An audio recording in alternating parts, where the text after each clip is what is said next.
Hi, I'm Terry Murphy, founder of the Women's Wisdom Network and senior editor for Realty Times Women in Business, Women in Real Estate, and in the men's room with Murph. And today we have a fabulous man. His name is Cleve Gaddis.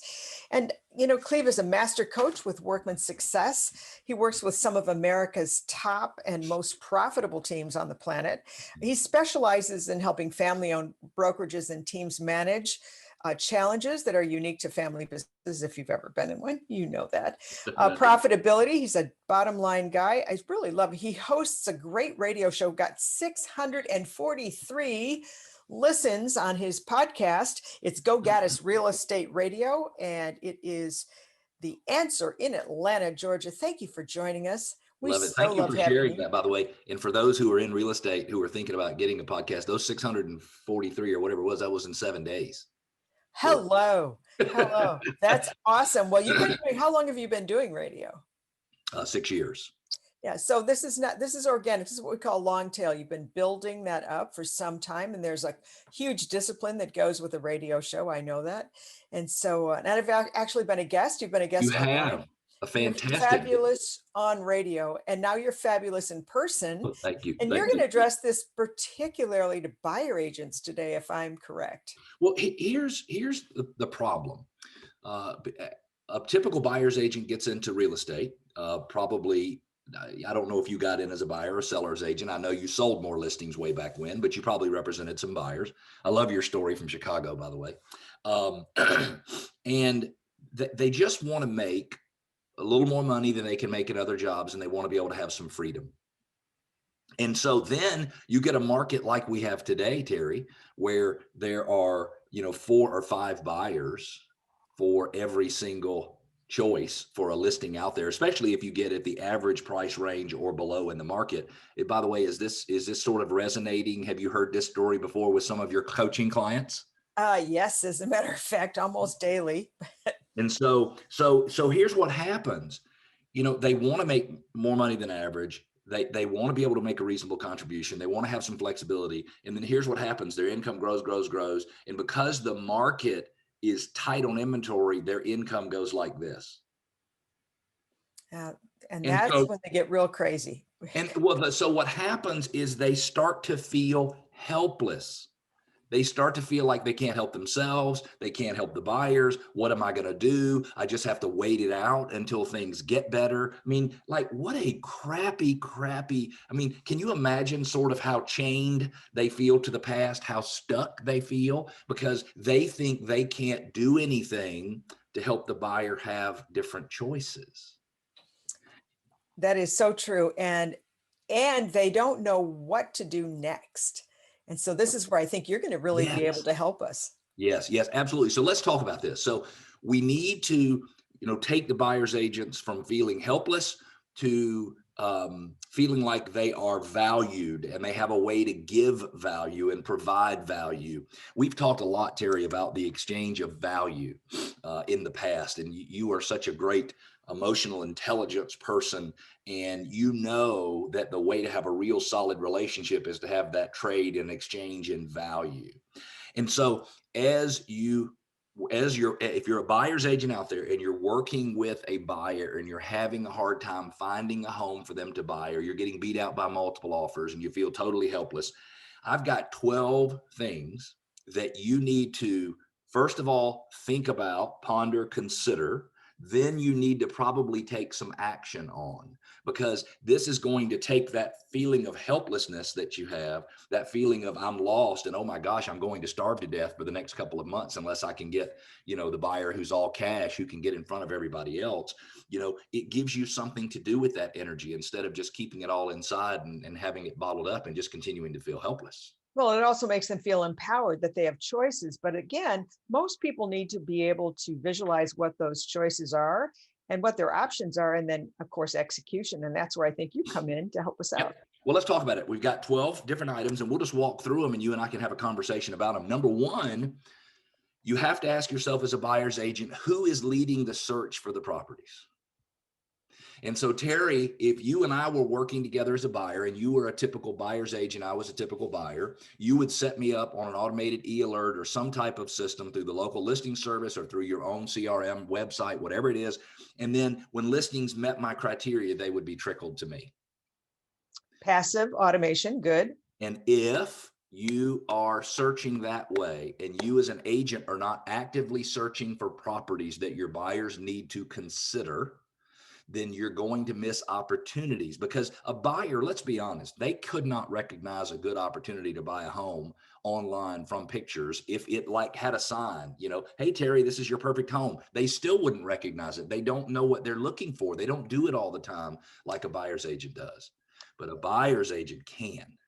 And well, the buyer agent also knows the hyper local information. And so Yeah. if you tell me you want a large yard, we got to clarify what that is, because it's different in New York than it is in, Alabama. Well, but let's let your I'm I gonna, think it's gonna sound like I'm pushing back on what you just said. I'm not pushing back. You're exactly right. I'm gonna tell you that when a buyer says they want a large yard, the buyer has absolutely no idea what they're talking about. exactly. Nor do they even know for sure that they want a large yard. So I've only had 3 homes that I've lived in as my principal residence in the last 30 years. And all 3 of those homes were going to have a 3-car garage. Now, Terry, I'd like for you to just guess how many 3-car garages I've had in 30 years. One. 0. Okay. I've never had a 3-car garage, but that was my criteria, my personal criteria on every single home that I lived in. So when they say buyers are liars, it's not that the buyers are purposefully lying. It's not they're trying to mislead anybody. It's that they don't know enough to tell you specifically what it is that they would buy. So the first item is buyers agents must lead the search for properties, always, always. Let's move to another one. And this, you had the perfect segue to this. So when you are searching, you need to search more generally.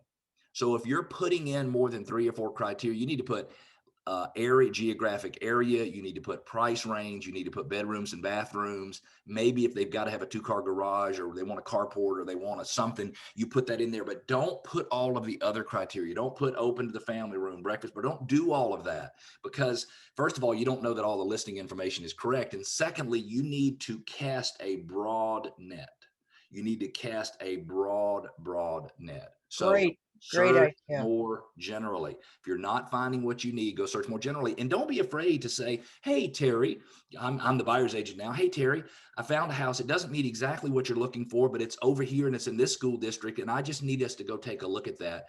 And then a couple steps from now, I'll explain to you that concept of why you need to do that. So the second item is you got to search more generally. You've got to remove some criteria from your search. If you have more than 4 or 5, you probably have too many. Excellent. I love that. That is a really great way to hunker down and figure out that they don't know what they want, and you can expose them to things they didn't even know they wanted. Right. And so, hey, I don't want to. So a lot of buyers say, well, I was working with somebody and they kept sending me listings that didn't match my search criteria. Well, the only reason a buyer would complain about that is because a buyer's agent never explained to them why they're doing what they're doing. Exactly. Okay. Good. So what's number 3? So next, number 3 is you got to consider different geographic areas. And so I'm going to combine number 3 and number 4. So you've got to consider different geographic areas, because buyers must know KNOW what they're saying no NO to.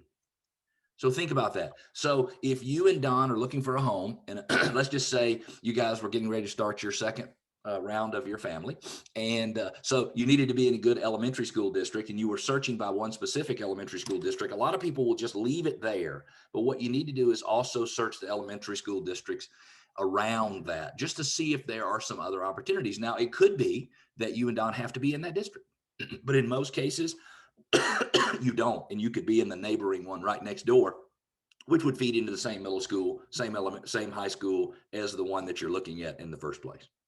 That's another really good idea. Unless there's some specificity, I would definitely do that. Great. That's a great insight. And Terry, even if there is specificity, if I can help you see what you can get in other places, and I can tell you, Terry, I'm not trying to sell you a house in a different school district. I'm trying to help you understand what you're saying no to, because when you don't go buy that home, you're saying no to it. And in most cases, you have no information. You don't K-N-O-W anything before you say N-O.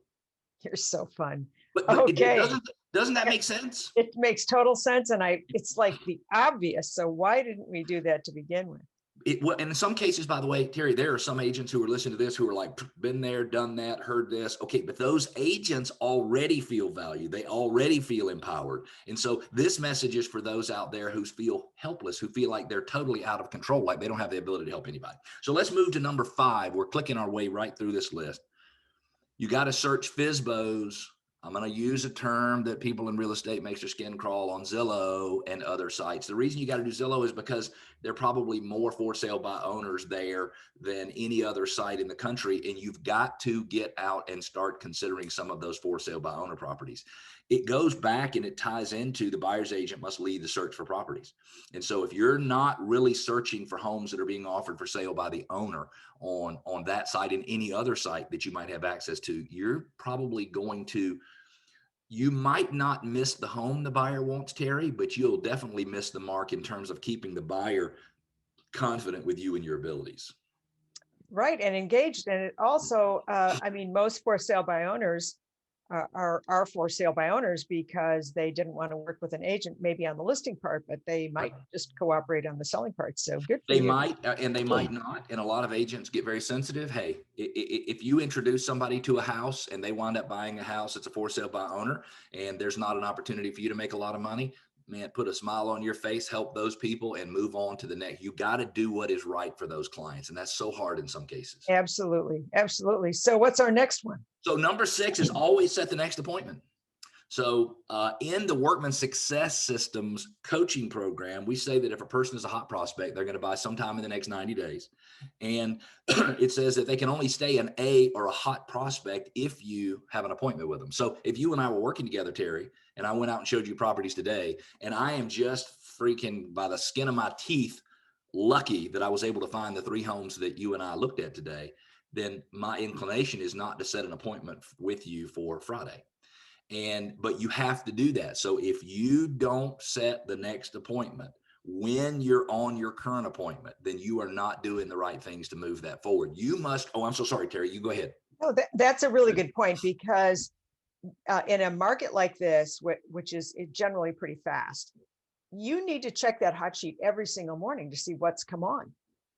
Yep. That's your invitation to be on it. And then you get to connect with that buyer and say, I just want you to know something came on in the last 24 hours. I'm standing in front of it. I like what I'm seeing. I think we need to see this. I mean, if you do that in a video as an example, Cleve, they're like, my goodness, this person is working for me. They're out there. And Terry, you got the perfect transition to the next one, which is if you're not previewing properties without the buyer, you are not really looking for homes for them. And I didn't even know your list, so I'm feeling pretty good. Well, you knew it, but you certainly didn't remember the order. You'd heard it before, but you are so right. So what happens, even if I go, Terry, so I'm setting an appointment so it's Tuesday, and then you and I are going to go back out on Friday. It creates a feeling of obligation. It creates a feeling of, oh my gosh, I might not be able to do this, which gives me the right motivation to find a home to show the buyer, which is what I need to be doing in the first place.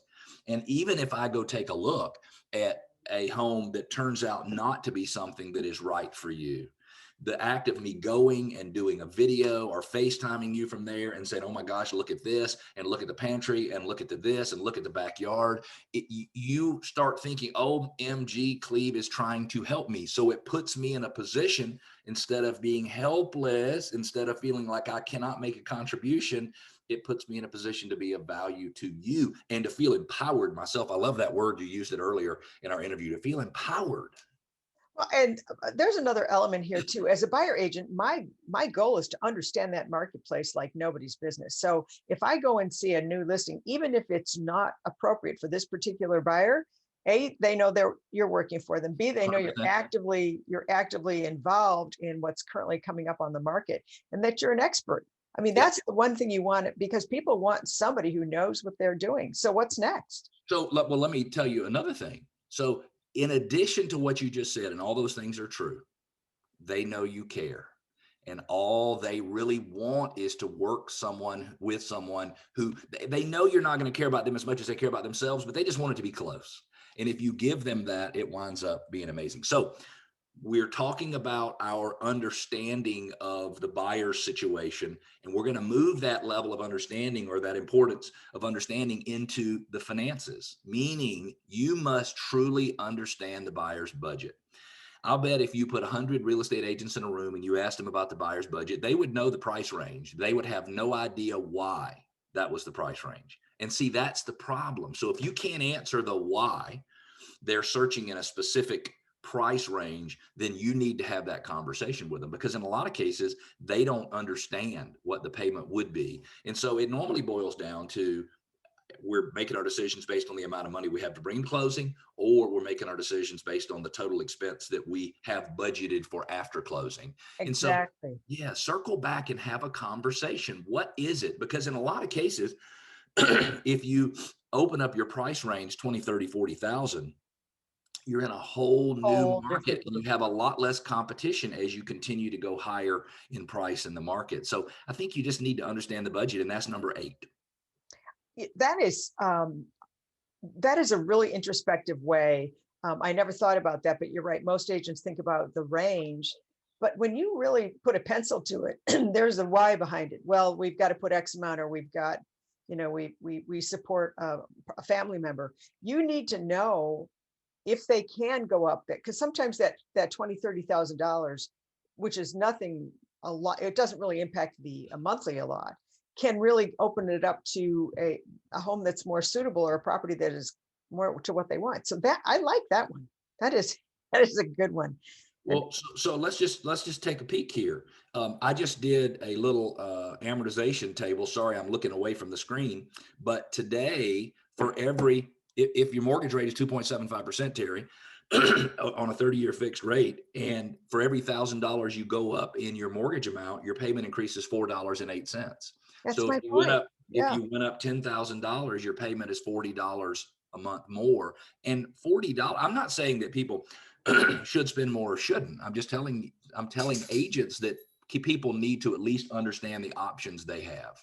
They need to make an informed decision. They know, and again, if you help them with that, putting the pencil to it, to get really granular on it, what they're spending, what they're going to have to spend, blah blah blah, Yes. then they can make a great decision. And I think that gives them a great feeling of security, Yes. because you've shown them something. Oh, I love that one. Thank you. Thousand I, percent, 1,000%. And Terry, we've gone through number 8. None of these 8 might work, but I'll guarantee you the buyer's agent is going to feel empowered. They're going to feel like they're providing some value that they were not otherwise able to provide. So let's move on to number 9. And number 9 is help the buyer understand the potential cost of waiting. And so one of the things we know more than likely is that interest rates will probably not be the same next year this time as they are this year.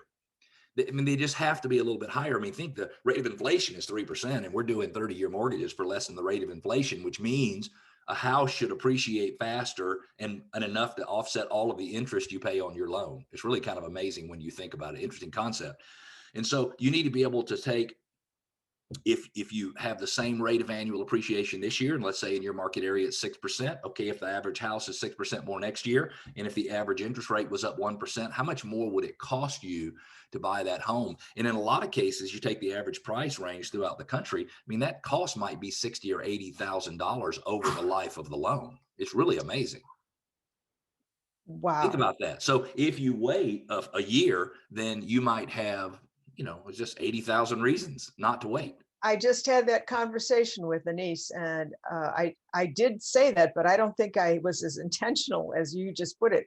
That is brilliant. Well, and here's the deal. A lot of agents say, I don't know, Terry, in your coaching experience, if you give somebody instructions, and before you can get the instructions out of your mouth, they say to you, yeah, I did that. It's really quick. It's very flippant. It's very whatever. Well, one of the things I know is that when people do that, they didn't do it. They did not do that. They might have done something, but they didn't do what we're talking about. And so you have to make sure that you're at least having a conversation. I'm not telling you, and nor are we implying in any way that because we do this, it will change the buyer's mind. That's not what we're saying. We're saying if the buyer stays stuck in their current way of thinking, It could be because you're not exposing them to different ways of thinking that cause them to think differently. So you don't have to say, do this and everything will be fine and expect them to do it, because you could say, do this. And they say, no, I don't want to do that. And then you just keep moving. But now you know you're not the problem. Does that make sense? It so makes sense, and it's simple, but again, it speaks to the expertise and the safety that I'm looking for from a real estate professional. Yep. You might, and it doesn't have to be very strong. It just has to be, are you aware that Yep. if we wait, this same home may cost you X amount more money?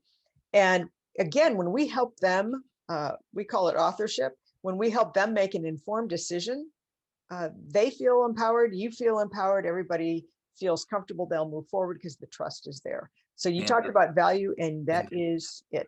Thank you. the prospect, the buyer client feels the value you're providing, and you feel empowered because you don't feel helpless because the market is not cooperating with you. So we got 3 more items. Number 10 is search for listings where the seller might be more motivated. So if you're not running searches where, if your average home is on the market for 40 days, look for all the homes that have been on the market longer than 40 days. If you're not searching every home in your listing service, like even if you lived in Chicago, the whole dang listing service, you ought to be looking at price decreases every day, because even if the property doesn't meet the buyer's specifications, it could be with a few little modifications, it would. And then when the seller says, hey, I'm dropping my price $30,000, the seller, think about it, is raising their hand and saying to the market, hey, just so you know, I might be one of the ones who are a little more motivated than the others. Excellent. That is really great, especially as the market slows down and people are starting to make decisions for year end and capital gains and all of that stuff. So good. Absolutely. Right? Absolutely. Okay. Number 11, teach strategies for winning in multiple offers. The philosophy behind multiple offers is a buyer should never have to participate in a multiple offer situation without knowing in advance that they're going to have to participate in a multiple offer situation. So Terry, if I let you learn the things you need to do to be successful in a multiple offer situation by you messing up a couple of multiple offer situations where you go in a little lower, you don't offer enough earnest money, or you put so many contingencies in there, it's my fault. And so I have to educate you. So if you come to me and you say, Cleve, I want to buy a house, 250,000. I want it to be in Naperville. I want it to be in this school district. I want it to have this, this, and this. A good real estate agent is going to say, oh my God, we're going to have some competition for that. But I can't tell you there's going to be multiple offer situations. I have to show you the inventory. I have to show you how many months of inventory there are available. If it's less than 4 months worth of inventory, you're probably going to be in a multiple offer situation. Then I need to give you, and as part of our workman coaching, we actually have 12 steps for winning in multiple offers. So we give that to the consumer in advance and we talk through that process. And I don't want them to lose. But Terry, if you and I are going through a multiple offer situation, you're the agent, I'm the buyer, and you fully educate me on the things that I need to do to win, and I choose not to do them, I do not blame you for me That's losing. correct. And And in so many, in multiple situations, I mean, if you can get that mindset going before you get into an emotional attachment to a property, that's going to really help them. And then don't you believe that the agent should also know what the cap is as far as what they can? Because we've heard stories about people writing offers for 50,000 over the listing price. Um, yeah, I mean, but listen, in a lot of areas, Terry, it doesn't matter because they have true due diligence periods. And if somebody goes under contract, they can terminate the contract for any reason. Certainly in areas where that's not the case, you have to be more careful. Sometimes you just got to move forward. That brings us into the last item, by the way, or the last suggestion, which is create a process for moving forward quickly in writing offers. And what I'm going to say is going to scare a lot of the agents who might listen to this, but you need to have a way for determining whether or not your client wants to write an offer without ever having to see the property. You might have to go see it. But so if I'm working with you and Don and I know what you're looking for and we keep losing out, well, it's because we need to write the offer on Thursday and you and Don are finally ready because you're traveling or whatever on Saturday. Well, it's not going to work. And so we have to work through that process. And in a lot of areas, you can't do it because if you put a contract in and seller accepts it, the buyer's fully obligated. But in areas where the buyer's not fully obligated, and I would say that's probably more than half the country, because they have the right to get out of the contract, move forward, make the offer, let the buyer figure out whether or not the home will work for them after they put it under contract. I think you've covered so much Oh, in such simple ways that make such great sense. And the great Nito Cobain from High Point says you really can't love teach him. value, you have to model it. And Love this is him. a perfect example of modeling value Yep. so that you're always the agent of choice. And it makes you a better buyer agent. It makes you more, so I would say, automatically uh, powerful because you know what the next steps are. I really appreciate this 12-step program you put Yeah, together. I never thought that it was a 12-step It's a program. 12 We stepper. all need good 12-step programs. And Terry, my fundamental motivation for communicating this is that your average agent, they really do feel helpless right now. Like they're not in a position to be able to help anybody because they can't control the market.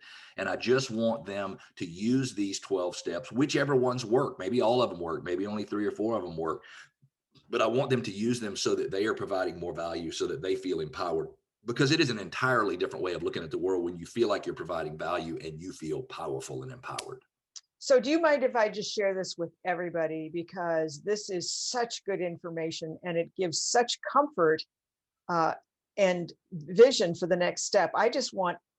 I want all of the real estate professionals to hear this. Is it okay if we share it Share on it with Realty Time? anybody you want to. Share it with anybody you want to. Well, I plan on sharing it. And I'm always so grateful when you join us, Cleve, because you give us such a brilliant perspective Oh, of the thank you. ordinary and take it to the extraordinary. I want to thank you for joining us on the Realty Times Women in Business, Women in Real Estate in the Men's Room with Murph. I hope you'll join us again. And Cleve, how can they reach you for for consulting and coaching and just It's general getting everybody in shape?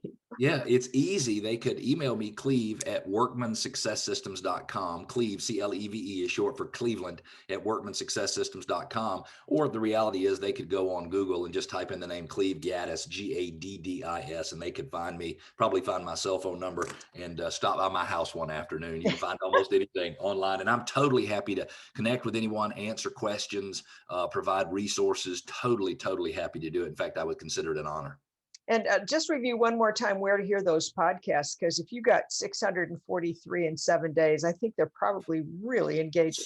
And what they are is they're actually segments of the radio show, but they're available. You can go to gogaddisradio.com, GOGADDIS radio.com. And then if you scroll to the bottom of the page, you'll see all the different places where our podcast is hosted. But basically every major podcast provider, you can get our podcast on those. Wonderful. Well, it's easy to see why you're such a valuable asset, master coach at Workman Success. Thanks for joining us. I know you'll join us again because I will hound you until you do.